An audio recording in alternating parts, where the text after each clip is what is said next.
چنانچہ اگر بالفرض چھوٹی عمر کی کسی لڑکی سے شادی کی اور اس سے مباشرت کر لی، پھر اسے طلاق دی اور عدت گزرنے کے بعد کسی اور سے اس کی شادی ہوئی، اس سے لڑکی پیدا ہوئی، تو اس لڑکی سے اس کا پہلا خاوند شادی کر سکتا ہے،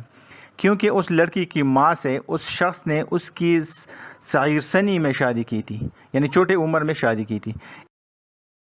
اس طرح اگر چھوٹی عمر کی لڑکی سے زنا کیا تو بدرجہ اولیٰ اس سے جو لڑکی کسی سے شادی کے بعد پیدا ہوگی اس پر حرام نہ ہوگی۔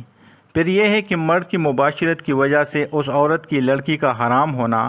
اس امر پر موقوف ہوگا کہ وہ مباشرت جنسی ہیجان کے ساتھ کی گئی ہو۔